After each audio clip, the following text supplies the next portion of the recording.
जय जय दाता आनंद साईं, जय जय दाता आनंद साईं।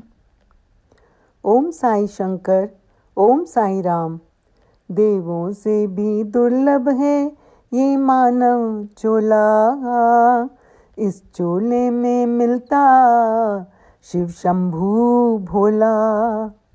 मानव चोले में ही 84 छूटे, साईं मात की दया से जग सपना टूटे। मानव चोला पाकर जो इसे गवाए, लाख जन्म दुख भोगे फिर संभल ना पाए, फिर संभल ना पाए। ओम साई मंगलकारी देवाय नमः। श्री साई गीता श्लोक नंबर 2712। श्री साई गीता के इस परम पावन श्लोक में श्री आनंद साई जी मानव चोले का महत्व समझा रहे हैं कि देवता भी मानव चोले के लिए तरसते हैं। केवल मानव चोला ही 84 के चक्कर से छुड़ा सकता है और हम अपने श्री प्रभु को पा सकते हैं। जब श्री साईं सरकार की दया होती है तभी जीव जग को छोड़ प्रभु की भक्ति में लग जाता है। उनकी दया से ही उसे रियलाइज होता है कि जग सपना है, जगत मिथ्या है। मानव चूल्हा पाकर भी जब प्राणी ईश्वर को छोड़कर जगत में भरमाया रहता है, वह 84 लाख योनियों के चक्कर में पड़कर लाखों जन्म दुख पाता है। तब संभलने का समय ही नहीं रहता है। और जो मनुष्य चोले में रहकर केवल अपने प्रभु के लिए हर कर्म करता है, अंत समय में केवल अपने इष्ट को ही पाता है। श्री भगवद गीता में भी श्री कृष्ण जी ने कहा है, अंत समय जो मुझे याद करता है वो मुझ में ही मिल जाता है।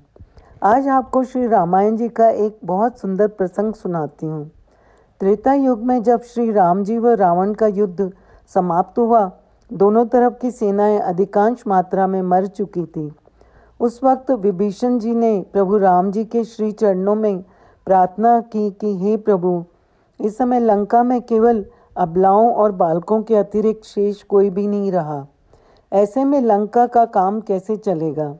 तब श्री राम प्रभु ने अमृत से भरा कलश विभीषण जी को देते हुए कहा कि प्रिय लंकेश, एक एक घूंट अमृत का सब मृतक राक्षसों के मुख में डाल दो, जिससे सब जीवित हो उठेंगे।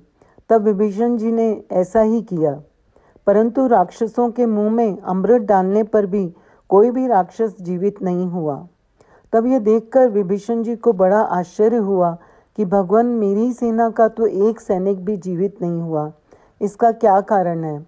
तब श्री राम प्रभु बोले, हे विभीषण, राक्षस सेना को तो मरते समय तक मेरा ध्यान बना रहा, युद्ध के अवसर पर भी उन्हें मेरा ध्यान बना रहा कि कहाँ है राम, कहाँ है लक्ष्मण।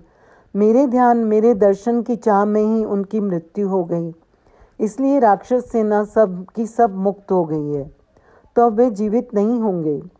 फिर श्री राम प्रभु जी ने विभीषण को संबोधित करते हुए कहा कि वानर सेना ने हमारी सेवा करके परम पद की प्राप्ति की है और राक्षस सेना को अंतिम समय मेरा ध्यान आ जाने पर मुक्ति प्राप्त हुई है। आवागमन के चक्कर से छूटने के यही उपाय हैं, सेवा और ध्यान।